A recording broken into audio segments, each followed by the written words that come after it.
तो भक्त तो पहचान जाते हैं कि ठाकुर जी का मुख मुरझा रहा है, थोड़े उदास लग रहे हैं। माधवदास जी बोले, जय जय, आज आप इतने उदास क्यों लग रहे हैं? इतने संकट कष्ट में आप क्यों हैं? सब लोग बैठ जाओ, जो भी खड़े हैं सब लोग बैठ जाओ, जहां जगह मिले वहीं बैठ जाओ। माधवदास जी बोले, प्रभु आप इतने हमको कष्ट में क्यों लग रहे हैं?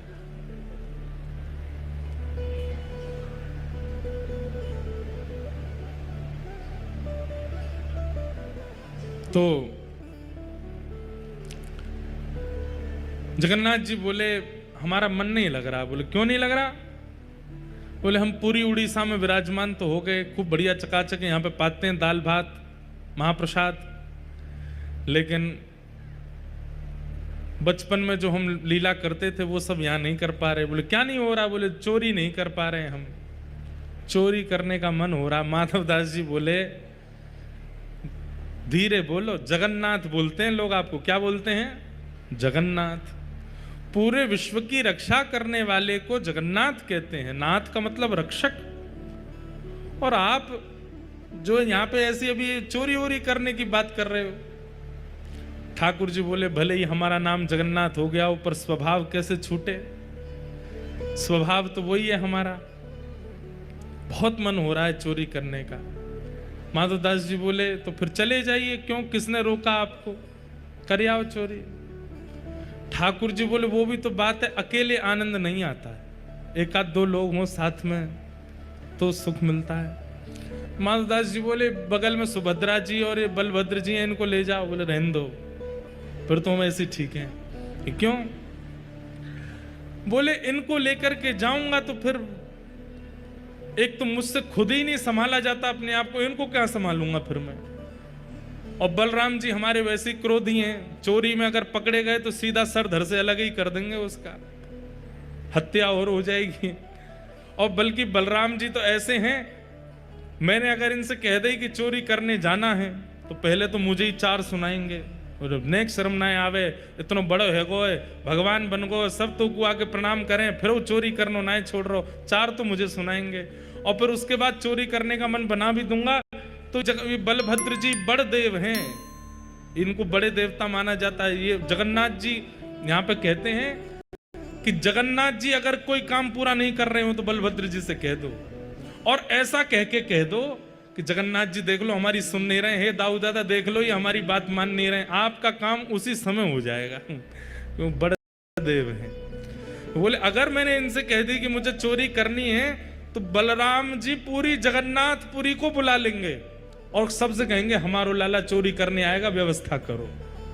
ऐसी चोरी की क्या, फिर हमको सुख तो मिलेगा नहीं।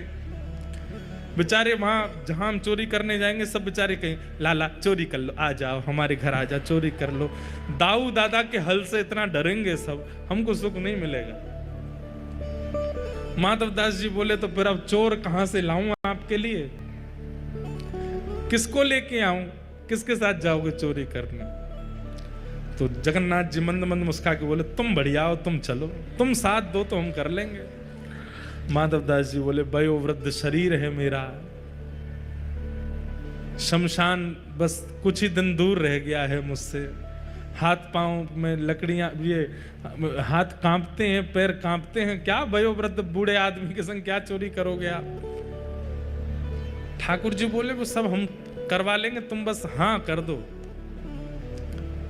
माधवदास जी बोले, नियम तो बता दो, हमने कभी चोरी करी नहीं, हमको पता नहीं है। तो जगन्नाथ जी बोले, सबसे पहला नियम। बोले, क्या?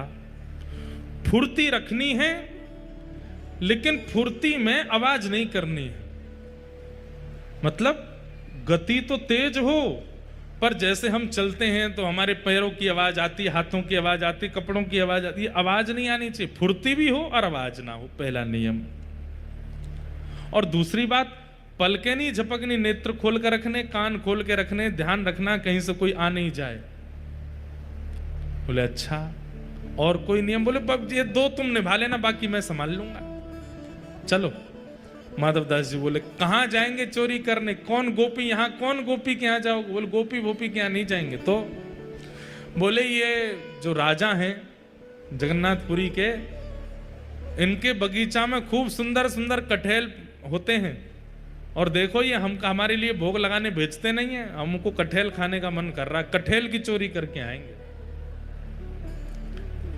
माधवदास जी बोले इतना सब कुछ करने की क्या आवश्यकता है, हम राजा जी को पत्र भेज देते हैं, कटहल भिजवा देंगे, कल कटहल ही कटहल पाना, आप चोरी करने का। अरे माधवदास फिर तुम वही बात कर रहे हो, तुम कटहल मंगाओ, चलो कह दो राजा से कल एक कटहल भेजे। कटहल आया, बोले अब इसकी सब्जी बनाओ, सब्जी बनाओ, अब हमने पाली अब तुम पाओ, वो पाली है, बोले अब स्वाद मिल गया, बोले हाँ अब तुम चोरी वाले कटहल का स्वाद देखना, इससे दुगना होगा, अब ये जो सुख मिला है ये फीका लगेगा उसके आगे, इसलिए अब चोरी करने चलो। माधवदास जी बोले ठीक है, तो बोले मैं रात में मेरे को सिंह द्वार पे मिल जाना, वो सिंह द्वार पे नहीं दक्षिण द्वार पे मिलना, सिंह द्वार पे तो सब खड़े रहते हैं, रात में सोने नहीं देते, बैठ जाते हैं वहां पे, कई भक्त रात भर नाम कीर्तन करते हैं, सबको पता चल जाएगा मैं निकला हूं, दक्षिण द्वार पे मिलना। दक्षिण द्वार पे माधवदास जी बाहर प्रतीक्षा कर रहे हैं, रात्रि में ठाकुर जी आए, चुपचाप छोटे से लाला बन गए, बड़े बड़े नेत्र हैं, कारे ठाकुर जी, और सुंदर एक पोशाक अपनी ऐसी धारण करके आए, आंख ही आंख दिख रही है बस। माधवदास जी ने अपने कंधा पे बैठा लिया, और यहां दोनों हाथ रख करके श्री जगन्नाथ जी जा रहे हैं चोरी करने। राजा के बगीचा में पहुंचे, कहां हैं, बोले देखो सामने कटहल का पेड़ है, वहां चलो। पहुंच गए बगीचा में, अंदर जाकर के जगन्नाथ जी उतर गए नीचे। ठाकुर जी बोले अब ऊपर चढ़ना पड़ेगा, ऊपर से कटहल तोड़नी पड़ेगी। तो माधवदास जी बोले कौन से पेड़ पर चढ़ना, अरे धीरे बोलो कोई सुन लेगा, हम तुमसे पहले ही बोले धीरे बोलना, क्या चिल्ला रहे हो। जैसे ही माधवदास जी बोले इतने में कौन से पेड़ पर चढ़ना है, तो बगीचे का मालिक उठ गया, बोले मैं बताता हूं कौन से पर चढ़ना, रुको। डंडा लेकर के आया, कहां हो तुम। अब जगन्नाथ जी मुख बंद करो, माधवदास जी को छुपा में बोले कि इतना तेज क्यों बोलते हो, पहले ही कहा था आवाज नहीं करनी, देखो आ रहा है, ढूंढ रहा है हमको। छुप के खड़े हो गए, बगीचा में घूम के चला गया, वो उसको नहीं मिले। माधवदास जी बोले अब क्या करना है, बोले देखो पेड़ के ऊपर हम दोनों में से कोई एक चढ़ेगा, और नीचे दूसरा ऐसे करके लपकेगा, गिरेगा तो धम आवाज होगी, फिर से आ जाएगा माली। तो माधवदास जी बोले आप तो लाला हो, इतना भारी आपका शरीर है, आप खुद ही धम्म से नहीं गिर जाओ, मैं चढ़ता हूं ऊपर। ठाकुर जी बोले तुम चढ़ो, हम पीताम्बरी करके खड़े, हम ले लेंगे गोद में। ऊपर चढ़ गए माधवदास जी, अब कटहल लेकर के। अब माधवदास जी ऊपर से चिल्ला के पूछ रहे कौन सा दूं, जे वाला कि वो वाला। ठाकुर जी बोले मरे खड़ो रहे ऊपर ही। इतने में ही बगीचा वाला बोले मैं बताता हूं कौन सा। ठाकुर जी तो वहां से भाज गए। अब ऊपर से माधवदास जी कटहल गिर रहे नीचे, धम। अरे ये धम आवाज आ रही है, आप लपक नहीं रहे क्या। नीचे माली बोला मैं लपकूंगा, आजा नीचे। माधवदास जी नीचे उतर करके आए बेचारे, ठाकुर जी तो भाज गए वहां से। माधवदास जी जैसे ही निकल करके नीचे आए, माली ने पकड़ करके 2-4 तो डंडा दिए, उनमें हाथ पांव बांध दिए, बोले रुक जाओ तुमको बताते हैं, सुबह होगी। माधवदास जी इधर उधर देख रहे, किसको ढूंढ रहे हो। बोले एक और आए थे साथ में, उनको ढूंढ रहा हूं, हमें तो कोई नहीं दिखा। बोले वो तो अंतर ध्यान हो गए होंगे, वो कहां दिखेंगे। ठाकुर जी भाज गए, सीधे मंदिर में जाके खड़े है गए। बढ़िया। दूसरे दिन सुबह हुई, राजा को खबर मिली कि भाई हमारे बगीचा में कोई चोर घुसे थे रात को। सुबह सुबह राजा बगीचा घूमने आता था, तो जैसे ही बगीचा में आया तो देखा माधवदास जी पेड़ से लटके पड़े हैं। राजा उनको गुरु मानता था, तुरंत आकर के अरे गुरुदेव गुरुदेव गुरुदेव, ये कैसी लीला, जल्दी खोलो इनके। मालिक है, इनको नहीं खोलना, ये रात में कटहल चुरा रहे थे यहां से। अरे हमारे गुरुजी हैं, खोलो इनको। तुरंत खोला, माधवदास जी के नेत्र सजल हैं। राजा बोले भगवान गुरुदेव ये कैसा कौतुक, आप मुझे बोल देते, मैं आपने परसों भी तो मंगवाया, तो मैंने कटहल भिजवाया, आप और इच्छा थी तो मैं और भिजवा देता। माधवदास जी बोले हमारा शरीर देख करके तुमको लगता है कि हम कटहल खाते होंगे, हमारे अंग में कहीं भी आपको ऐसे लक्षण दिखते हैं? हमारी जीवा इतनी चटोरी होगी कि हमको कटहल की इच्छा हो? तो बोले हमारी जगन्नाथपुरी में सबसे चटोरे कौन है? बोले कौन है? बोले सबसे ज्यादा स्वादिगर एक ही है, महाप्रभु जगन्नाथ। उनकी इच्छा हो रही थी कि भैया बहुत बड़े हैं गए, हमने चोरी नहीं करी, तो चोरी करने के लिए आपके बगीचे में आए थे, कटहल की चुराई करने के लिए हमको ऊपर चढ़ाया, सबरी बात बताई, और बोले वो तो भाग गए, इसने हमको पकड़ लिया। राजा के नेत्र सजल हो गए, चरणों में गिर गए, बोले मैं कितना बड़ा भाग्यशाली हूं, महाप्रभु जगन्नाथ मेरे बगीचे पर चोरी करने आए। और उसी दिन पूरा बगीचा महाप्रभु जगन्नाथ जी के ही नाम कर दिया। बोले अब ये महाप्रभु जी का ही है, अब ये हमारा नहीं है, अब यहां जो भी सामग्री सब महाप्रभु जी की। माधवदास जी बेचारे स्नान ध्यान करके निकले, समुद्र प्रणाम करने जाते थे रोज भोर में। जैसे ही समुद्र प्रणाम करने गए, सोई दूर देखा कालिया ठाकुर ऐसे ऐसे चलते आ रहे। माधवदास जी बोले बहुत बढ़िया, भाज गए थे रात को? बोले हम तो नहीं भाजे, तुम चिल्ला क्यों रहे थे ऊपर पेड़ पे से? तो बोले तो तुम्हारी इच्छा पूरी हो गई, चोरी करनी है, चोरी करनी है, एक कटहल हाथ नहीं पड़ा आपके। बोले अब क्या करें? बोले चिंता नहीं करो, आप तो भाज गए थे, पर हम देखो रात में पिटे बंधे पूरा बगीचा आपके नाम करवा के आ गए, लो अब जाओ खूब प्रेम से कटहल पाओ। ठाकुर जी बोले माधव मन की मन में ही रह गई। बोले क्या चोरी? भाई नहीं। बोले तुम्हारे हाथ जोड़े हैं, तुम खुद ही देख लेना कब करनी है। तो आज भी जगन्नाथ महाप्रभु की इच्छा पूरी भई नहीं है चोरी करवे की। है कोई अगर तो करो ऐसी व्यवस्था कि कभी महाप्रभु जी आवे और चोरी कर ले जाएं आपके घर से कछु। बंधुओं, अपने बगीचे के पुष्पों को इसी भाव से तैयार करो, अपने बगीचे के सुंदर फलों को भी इसी भाव से तैयार करो, अपने घर की सब सामग्री को इसी भाव से तैयार करो कि कभी महाप्रभु जी की इच्छा पूरी हो जाए, कभी उनका ये भाव पूरा हो जाए, वो हमारे घर आवे। तू है सखी बड़ भाग बड़ी, नंदलाल तेरे घर आवत है। तू है सखी बड़ भाग बड़ी, नंदलाल तेरे घर। चाहे ठाकुर जी कितनी भी दूर चले जाएं वृंदावन से, पर वृंदावन की स्मृति ठाकुर जी के संग ही रहती है। वृंदावन की लीला ठाकुर जी कहीं नहीं छोड़ते। श्रीनाथ जी चोरी करते हैं, हमारे जगन्नाथ जी चोरी करते हैं, वहां द्वारिकाधीश चोरी करते हैं। बद्रीनाथ भगवान बेचारे वो तो तपस्या में, वो कर नहीं रहे, पर करते तो वो भी होंगे, छोड़ नहीं सकते। ऐसे हमारे महाप्रभु जगन्नाथ,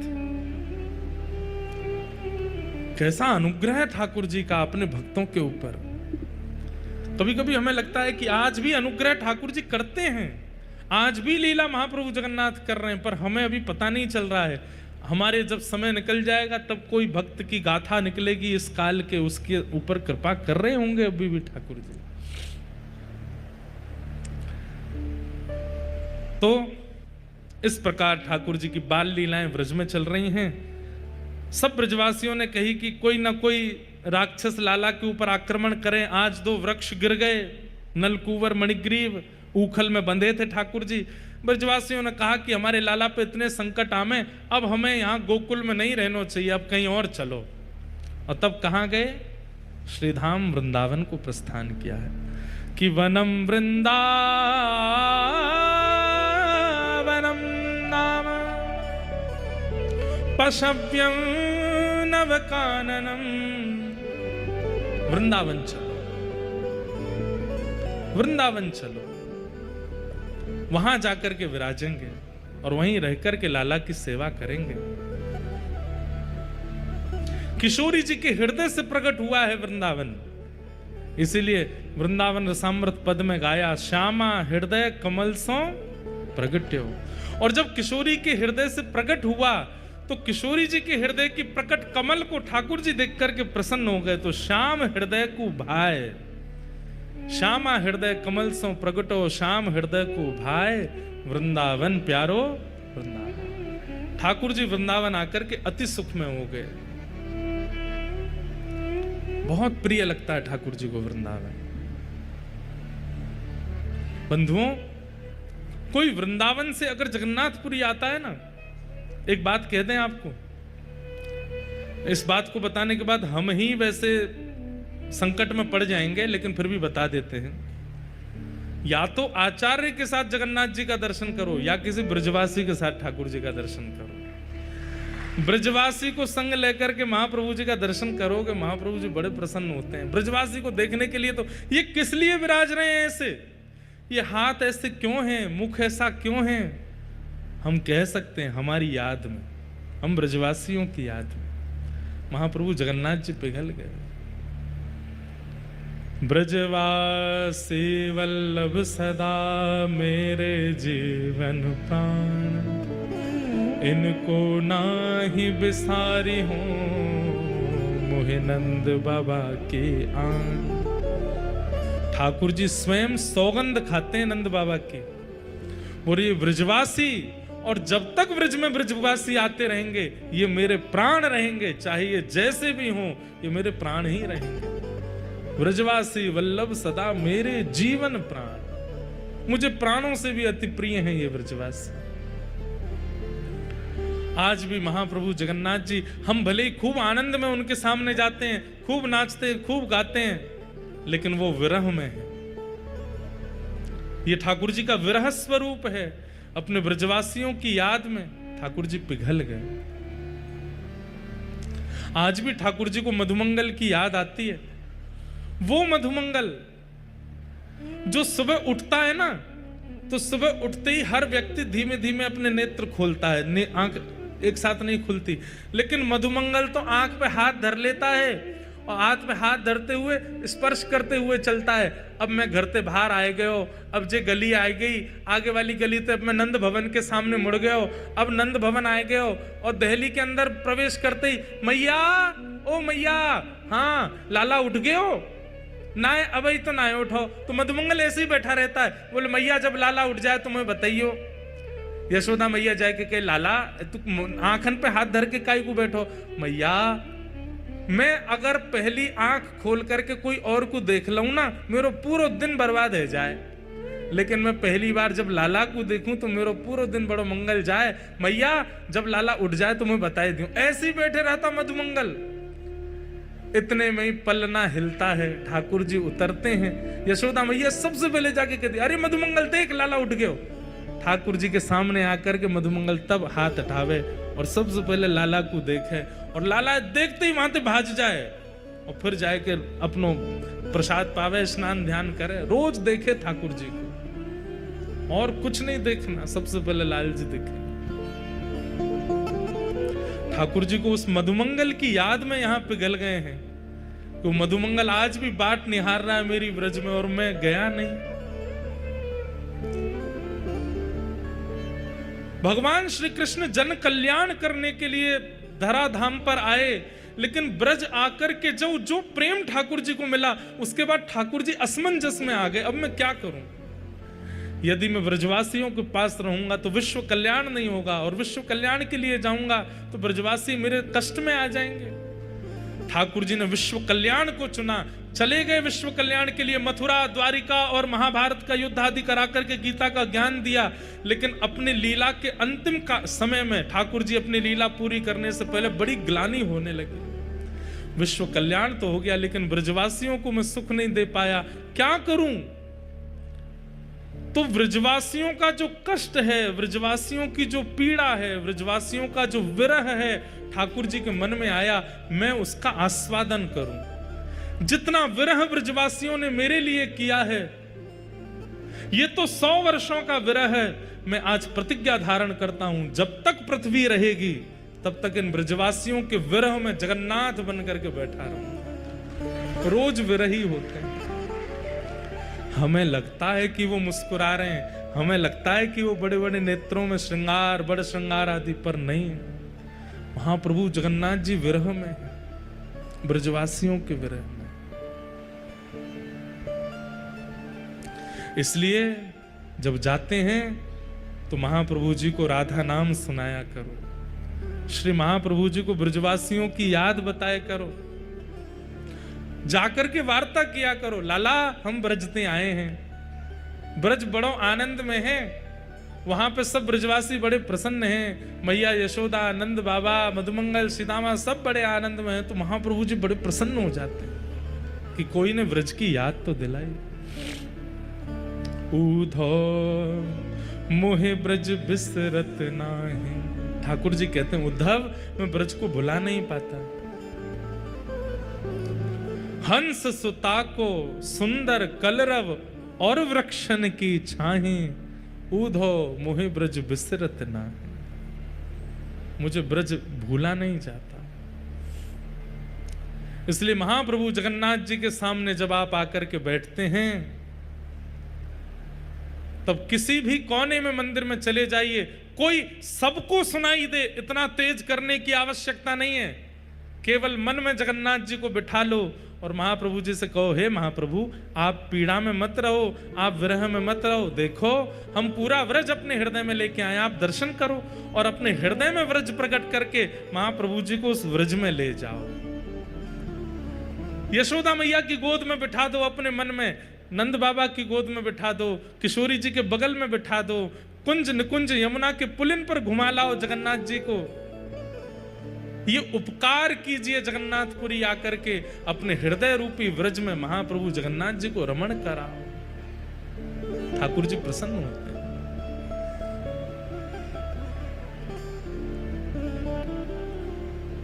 बहुत याद आती है ठाकुर जी को।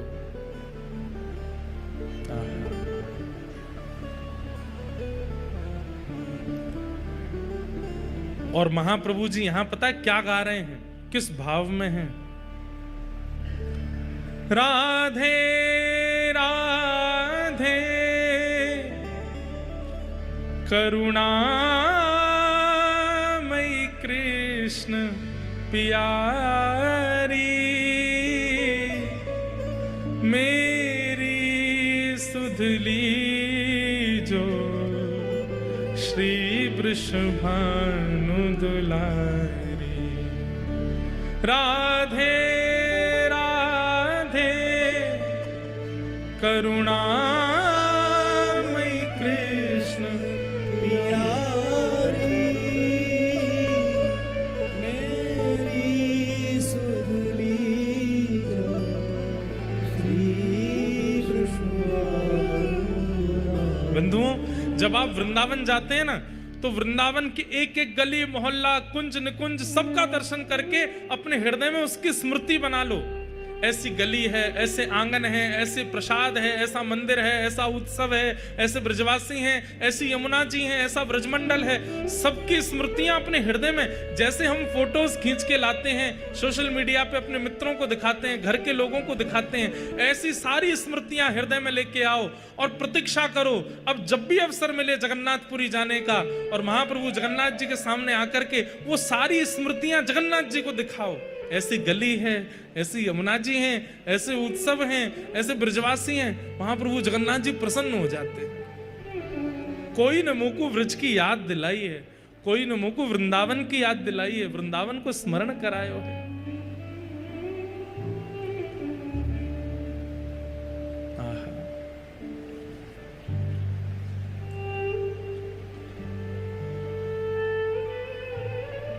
ठाकुर जी को वृंदावन बहुत प्रिय है। चरित्र आता है आज से 500 साल पहले कोई वृंदावन से जगन्नाथपुरी दर्शन के लिए निकला और जैसे ही उनका वृंदावन से निकलना हुआ, यहां हजारों किलोमीटर दूर जगन्नाथपुरी में ब्रह्मवेदी पर बैठे महाप्रभु जगन्नाथ झूमने लगे। पुजारियों ने पूछा, अरे जय हो जगन्नाथ जी, इतने आनंद में क्यों हैं, झूम क्यों रहे हैं? महाप्रभु जगन्नाथ जी के अश्रु प्रकट हो गए। मेरे व्रज से कुछ लोग आ रहे हैं जगन्नाथ दर्शन करने के लिए, मुझे बड़ी प्रसन्नता हो रही है। वो कब आएंगे, मैं कब उनको देखूंगा? उनके अंग का स्पर्श करके वायु मेरे पास आएगी और उनके स्पर्श से वायु जब मुझे लगेगी तो मुझे लगेगा कि वृंदावन की ब्यार मुझे स्पर्श कर रही है। हे मेरे पुजारियों, उनकी बढ़िया व्यवस्था कर देना, उनको प्रसाद दिलाना, उनको खूब घुमाना, यहाँ पे कोई कष्ट ना हो, समुद्र में ज्यादा अंदर मत ले जाना, बहुत उग्र है, मेरे ब्रजवासियों को लग गई तो।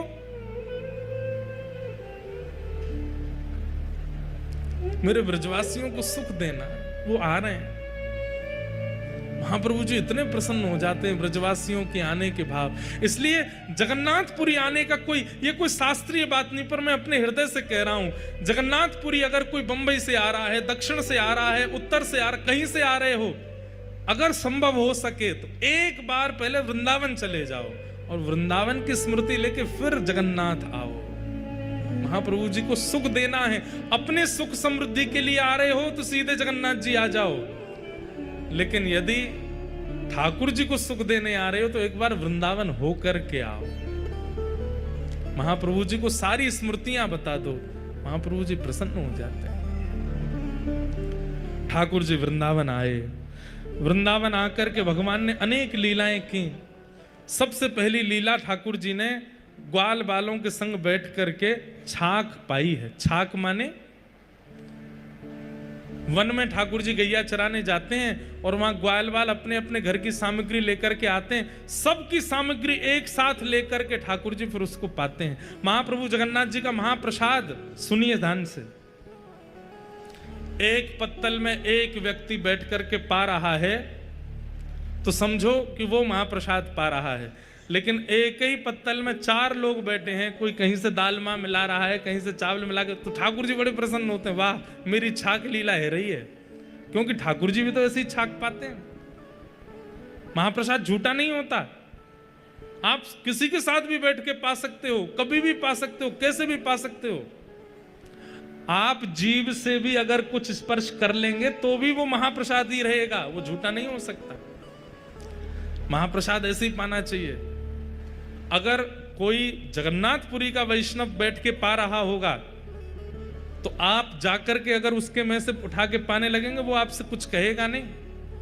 बाहर का व्यक्ति होगा जिसको पता नहीं, वो कैसे भैया क्या कर रहे हो, हम पा रहे हैं, हमारे में से क्यों पा रहे हो। लेकिन महाप्रभु के महाप्रसाद का नियम है, अगर जगन्नाथपुरी का व्यक्ति पा रहा होगा जिससे पता है महाप्रसाद की महिमा, आप जाकर के बैठिए, उसके पत्तल में पाने लगिए, वो और स्थान, भले ही परिचय नहीं, नाम भी नहीं पता, वो कहेगा आओ बैठो पाओ, खूब प्रेम से पाओ। कोई पत्तल से उठ गया पा करके, और पत्तल पड़ी है, आप उसमें पुनः महाप्रसाद लेके पा सकते हो, वो झूठी नहीं होती, तुलसी दल की तरह है। यहां खप्पर मिल जाए, फूटे हुए मिट्टी के बर्तन मिल जाए, उनमें जितने चावल बचे भाई में दाल में मिलाओ, प्रेम से पालो। महाप्रसाद अद्भुत है, यहाँ पे अपरस ही है सब कुछ भी स्पर्श से झूठा कूटा नहीं होता। मतलब देखो कैसी भावना आई चित्त में कि विश्व में मंदिरों के गर्भगृह अपरस होते हैं, पर महाप्रभु जगन्नाथ जी का पूरा क्षेत्र अपरस है। यहाँ पे कुछ भी अपवित्र नहीं होता, सब पवित्र है। ठाकुर जी ने छाक लीला की, छाक लीला के बाद ठाकुर जी ने कई लीलाएं व्रज में की, कालिया मर्दन लीला की, आज हमने प्रारंभ में ही सुन ली। सब लीलाएं करते हुए एक दिन ठाकुर जी आए तो देखे 56 भोग बन रहे हैं। मैया से जाए करके कही, मैया जी कौन के काजे बननो है। मैया बोली लाला बाबा ते जाके पूछ। ठाकुर जी ने बाबा ते जाके पूछी, बाबा बोले लाला हम ब्रजवासीन के देवता इंद्र महाराज हैं। आज देखो कल ठाकुर जी का जन्मोत्सव होना था तो भी इंद्रदेव आ गए, आज 56 भोग उत्सव होना है तो इंद्रदेव आ गए। आज भी आकाश में बैठे हैं, हमें तो लगा 56 भोग लगते ही वर्षा होने लगेगी या है रही होगी बाहर। ठाकुर जी मधुर, ये सब संकेतों से ठाकुर जी प्रस्तुत कर रहे हैं कि ठाकुर जी उत्सव में आ रहे हैं। इसलिए जैसी कथा हो रही वैसा ही सब माहौल बनना है। तो इंद्र की पूजा हम यामारे करें क्योंकि हम किसान हैं। इंद्र अगर हमसे प्रसन्न रहेंगे तो हमारी खेती बाड़ी में अतिवृष्टि, अनावृष्टि, ओलावृष्टि नहीं होगी। जब वर्षा करनी चाहिए तभी करेंगे और जब नहीं करनी चाहिए तब नहीं करेंगे। इसलिए इंद्र को प्रसन्न करने के लिए हम साल में एक बार 56 भोग लगाते हैं। ठाकुर जी बोले तो फिर सूर्य ने कहा बिगाड़ो है, बाकी भी पूजा करो। चंद्रमा ने कहा तुम्हारा कछु चुरा लियो, बाकी भी पूजा करो। वरुण देव की कृपा से ही तो जल सिंचन होवे, उनकी भी पूजा करो। वायु देव की कृपा से हमारी फसल लहरावे, उनकी भी कृपा करो, उनकी भी पूजा करो। अकेले इंद्र को पूजवे से कहा होएगो, 33 कोटि देवतान को पूजो। कई लोग प्रश्न करते हैं कि महाराज जी 33 प्रकार के देवी देवता हैं कि 33 करोड़ देवी देवता हैं? अब देखो इसकी बात ऐसी है, जैसे मंत्रिमंडल अनेक हैं पर मंत्रियों के नीचे काम करने वाले अनेक लोग होते हैं, ऐसे 33 प्रकार के देवता हैं और हर देवता के नीचे 1-1 करोड़ सेवक हैं, तो अपने आप 33 करोड़ हो जाएंगे। तो इस असमंजस में मत पड़ो कि 33 प्रकार हैं कि 33 करोड़ हैं। हमारे तो एक ही हैं, देवों के देव नाथों के नाथ जगन्नाथ। यही हैं, सबरे 33 कोटि इनमें ही बैठे हैं, इनसे ही प्रकट हैं, इनमें ही विलीन हैं। तो ठाकुर जी बोले 33 कोटि देवता हैं, सबकी पूजा करो, अकेले एक की पूजा से कहा चले को। लेकिन 33 कोटि देवतान को अगर प्रसन्न करना हो तो 33 कोटि देवता एकमात्र नारायण में विराजमान है, और वही नारायण हमारे व्रज में श्री गोवर्धन रूप में विराजमान है, उनकी पूजा करो। सब ब्रजवासी बोले लाला हमें कहाँ मिलेगो? बोले गिरिराज पूजोगे तो साक्षात गिरिराज धरण श्री गोवर्धन नाथ प्रकट है करके दर्शन देंगे। आपने इंद्र के कभी दर्शन नहीं किए होंगे, पर हमारे गिरिराज बाबा तो प्रकट है के दर्शन देंगे। सब चलो। और सब ब्रजवासी लाला की बात मान करके श्री गोवर्धन जा रहे हैं। तू एक बार आजा गिरिराज की शरण में, तू एक बार आजा गिरिराज की शरण में, तू एक बार आजा गिरिराज की शरण में, तू एक बार आजा। सब ब्रजवासी अपनी अपनी बैलगाड़ियों में 56 भोग सजा करके लेकर के जा रहे हैं। महाप्रभु श्री गिरिराज धरण को भोजन कराने के लिए, प्रसाद पवाने के लिए, प्रसन्न करने के लिए आगे आगे कृष्ण बलराम चल रहे हैं और पीछे सब ब्रजवासी चल रहे हैं, नाचते गाते हुए जा रहे हैं।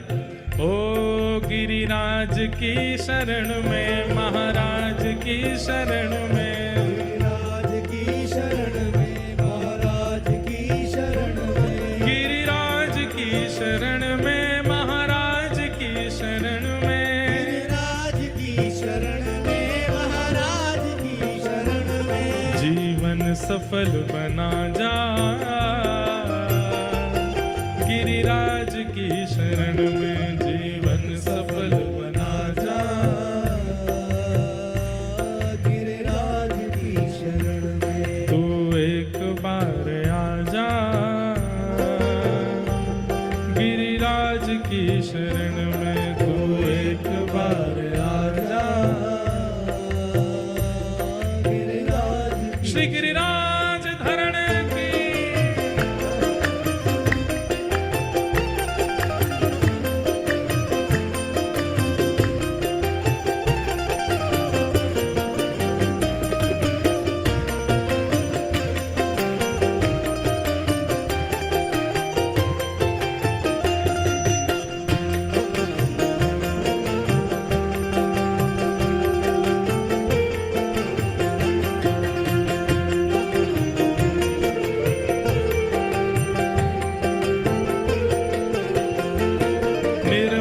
हृदय रहेगा गिरिराज की शरण में, गिरिराज की शरण में, निर्मल हृदय रहेगा गिरिराज की शरण में, निर्मल हृदय रहेगा गिरिराज की शरण में, उत्सव महान होते गिरिराज की शरण में, उत्सव महान होते गिरिराज की शरण में, तू रंग हो या राजा गिरिराज की शरण में, तू रंग हो या राजा गिरिराज की शरण में, तो तू एक बार आजा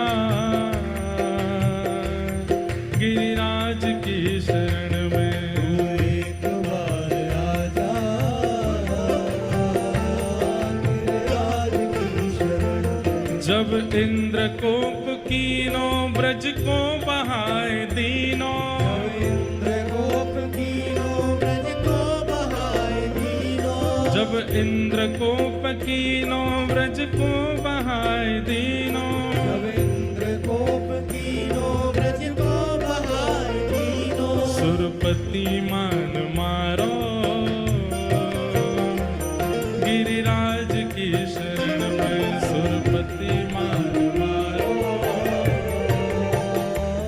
गिरिराज की शरण, तो तू एक बार आजा गिरिराज की शरण में, एक बार आजा गिरिराज की शरण, ओ गिरिराज धरण प्रभु तुम्हारी शरण,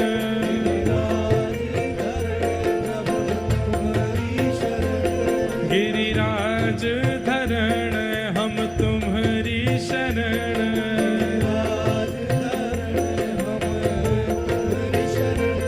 गिरिराज धरण हम तुम्हारी शरण,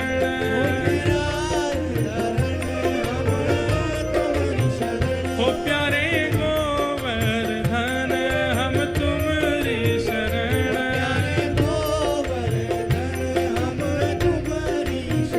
ओ गिरिराज धरण हम तुम्हारी शरण,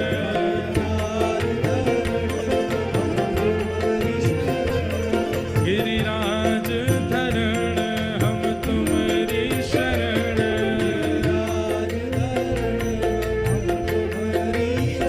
ओ गिरिराज हम तुम्हारी शरण,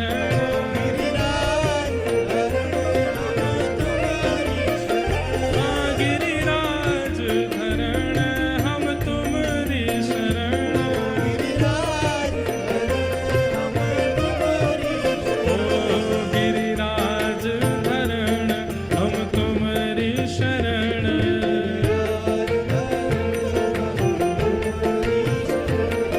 गिरिराज धरण हम तुम्हारी शरण,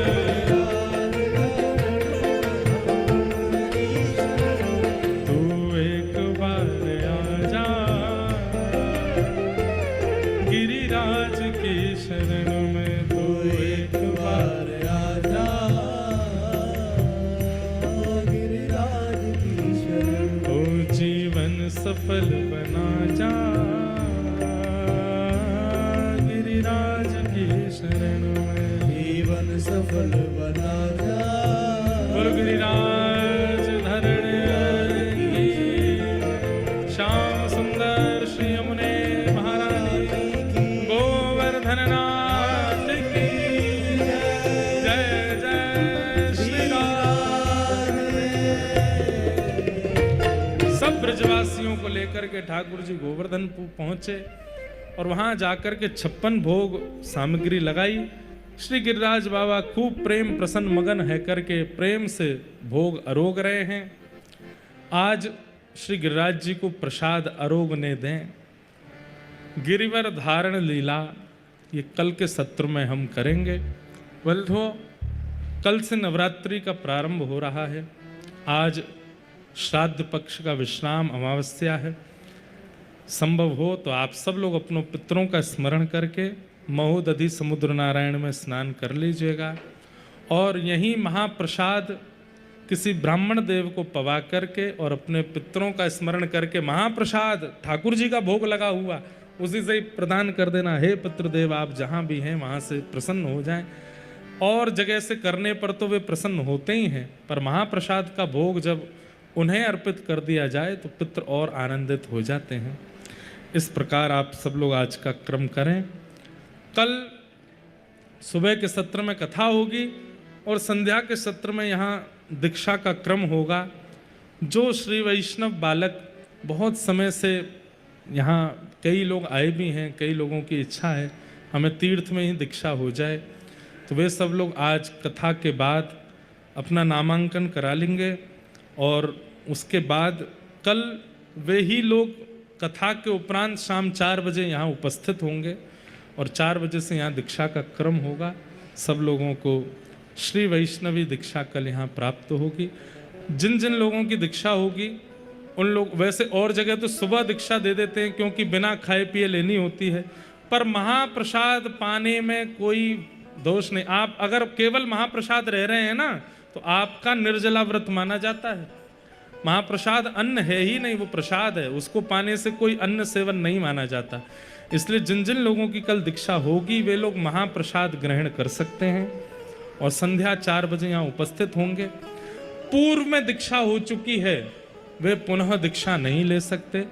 अगर पूर्व की दीक्षा का स्मरण नहीं है, बाल्यकाल में ले ली, मंत्र याद नहीं, गुरुजी का स्मरण नहीं, तो वे लोग आकर के पहले बताएंगे कि हमारी पूर्व दीक्षा हो चुकी है, तो ही हमारा भाव बनेगा, तो हम दीक्षा देंगे।